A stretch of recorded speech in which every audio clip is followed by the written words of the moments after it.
Favourite serials இனி டிவிக்கு முன்பே சன் நெக்ஸ்ட் ஆப்ல ஜாலியா எல்லாருக்கும் முன்னாடியே பாருங்க. இப்பவே சன் நெக்ஸ்ட் ஆப்பை டவுன்லோட் பண்ணி சப்ஸ்கிரைப் பண்ணுங்க. பாவடி மாப்பிள கையிலுக்காக அப்பா அம்மா சொத்து சொகம் எல்லாத்தையும் விட்டுட்டு வந்திருக்காரு. நாம அவரை தங்க தட்டுல வச்சு தாங்கணும்டி. ஆனா இவன் ஒரு பைக்குக்காக அவரை கஷ்டப்படுத்திருக்கான். இத நான் கேட்காம இருந்தேன்னு வச்சுக்கீங்களேன், நான் மனுஷனே கிடையாது. இவன் மாப்பிள கிட்ட மன்னிப்பு கேட்கல, நானே அவனை வெட்டி சாச்சிருவேன். நான் சொல்றது எதுவும் பேசாத. நீ முதல்ல வந்து உட்காருங்க. கையில் கையில் நீ எதுக்கும் வருத்தப்படாத. நான் எப்படியாவது அன்பு கிட்ட பேசி மாப்பிள்ளை கிட்ட மன்னிப்பு கேட்க வைக்கிறேன். இல்ல உனக்கு தெரியும்ல, நீயே சொல்லு. எனக்குன்னு ஒரு ஆசை இருக்குன்னா அது என்னவா இருக்கும்?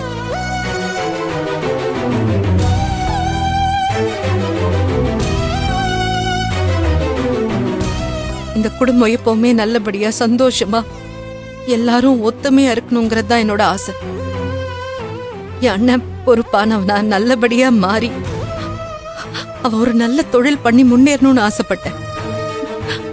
அது இப்ப நடந்துட்டு இருக்கு. என் தம்பி போலீஸ் ஆகணும்னு ஆசைப்பட்டேன். அது நடந்துருச்சு. என் தங்கச்சி டாக்டர் ஆகணும்னு ஆசைப்பட்டேன். அதுவும் இன்னும் கொஞ்சம் நாள்ல நடந்துரும். ஆனா நான் என்ன ஆகணும்னு எனக்கு இது வரைக்கும் தெரியலம்மா.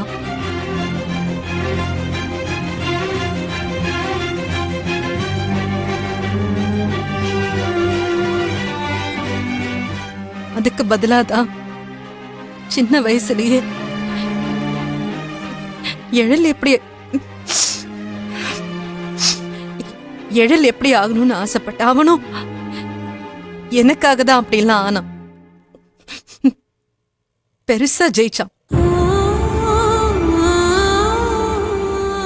அதுக்கடுத்து கல்யாணம் ஆனதுக்கு அப்புறம் அம்மா எனக்காக எல்லாத்தையும் தூக்கி எறிஞ்சிட்டு வந்தப்போ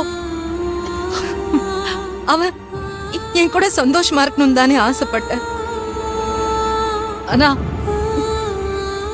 அந்த ஆசை மட்டும் நிறைவேறல. அவங்க சந்தோஷமா இல்லம்மா. எனக்காக எல்லாத்தையும் தூக்கி எறிஞ்சிட்டு வந்தவன் நம்ம வீட்டுல சத்தியமா சொல்றேன் சந்தோஷமாவே இல்ல.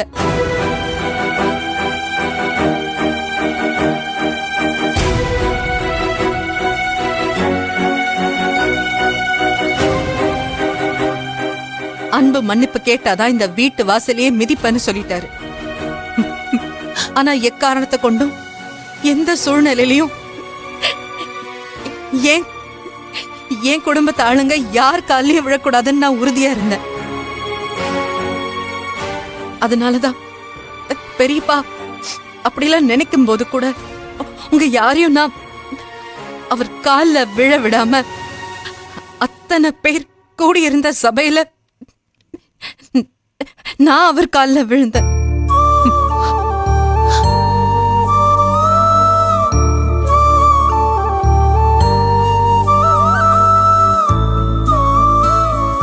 ஆனா இப்போ ஏன் எழில் என் தம்பி அவர் கால்ல விழணும் மன்னிப்பு கேட்கணும்னு நினைக்கிறாரு. என் குடும்பத்துக்காக நான் யார் கால்ல வேணாலும் விழுவேன். ஆனா எதுக்காகவும் என் குடும்பத்து ஆளுங்க யார் காலையும் விழக்கூடாதுன்னு இருக்கிறவனா.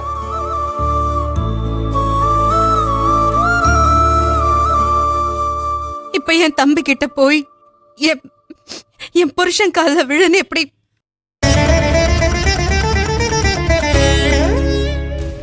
அவன் இப்ப போலீஸா இருக்கான். சொசைட்டில அவன் ஒரு கெத்தான ஆள். இப்போ அக்கா எப்பவுமே நம்மள மேல ஏத்தி விட்டுதான் பழக்கம்னு அவன் நம்புவான். இந்த விஷயத்துல நானே அவனை இறக்கி விட்ட மாதிரி ஆயிட்டா அவனோட மனசு எவ்வளவு கஷ்டப்படும்.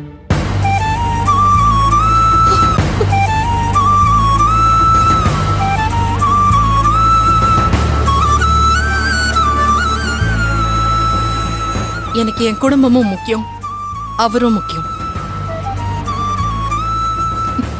இதுல என்ன முடிவெடுக்கிறதுனே புரியலம்மா.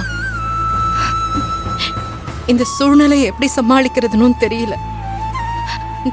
அம்மா, அவர் என் புருஷன், இவன் என் தம்பி. 2 பேரோட மனசு கஷ்டப்பட்டாலும் அத தாங்க முடியாது.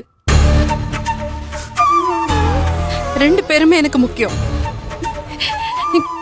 யார்கிட்ட போய் என்ன பேசுறதுன்னே புரியல. தம்பி முன்னாடி போய் அவன் கண்ணை பார்த்து நீ போய் என் புருஷன் கால்ல விழுந்து சத்தியமா என்னால சொல்ல முடியாது.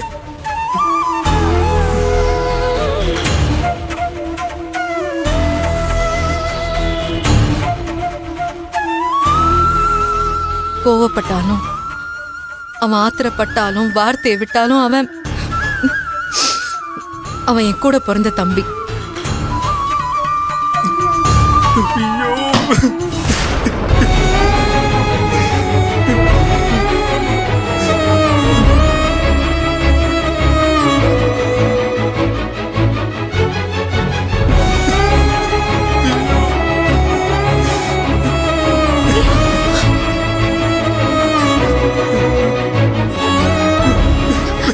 அன்பு, அன்பு,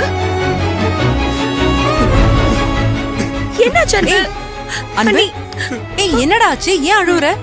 ஏய் என்னடா ஆச்சு? ஏய் எந்திரி, முதல்ல எந்திரி. என்ன ஆச்சுன்னு சொல்லு. அன்பு, உன்கிட்ட தான் பேசுறேன். என்னடா ஆச்சு? அக்கா, தப்பு பண்ணிட்டேன்க்கா. ஒரு பைக்குக்காக மாமா கிட்ட அப்படிலாம் பேசிருக்க கூடாதுக்கா.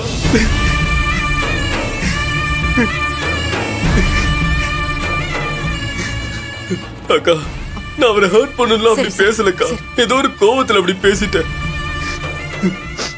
எழில் மாமானா எனக்கு ரொம்ப பிடிக்கும்க்கா. உங்க மேல பாசமா இருக்கிறத பார்த்து நிறைய நாள் உள்ளுக்குள்ளேயே அவ்வளவு சந்தோஷப்பட்டிருக்கேன். இப்படி ஒரு ஹஸ்பண்ட் அக்கா கிடைச்சதுக்காக நான் அவ்வளவு பெருமைப்பட்டிருக்கேன்க்கா. அவர் அவமானப்படுத்தணும், காயப்படுத்தணும் நான் என்னைக்குமே நினைச்சது இல்லக்கா. அன்பு, ஏதோ புத்தி கெட்டு போய் வார்த்தையை விட்டுறேன்க்கா. ஏய் சாரி அன்பு.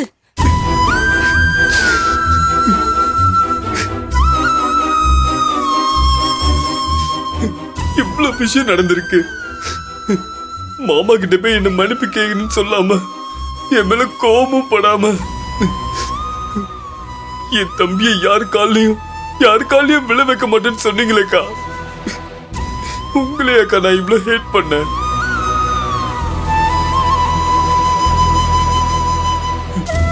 இவ்வளவு நடந்தும் நீங்க எனக்காக பேசினது எனக்குள்ள ஒரு மாதிரி குற்ற உணர்ச்சி ஆயிடுச்சுக்கா. அக்கா, நான் எப்படி மாறினாலும் நீங்க ஒரே மாதிரியே இருக்கீங்களேக்கா.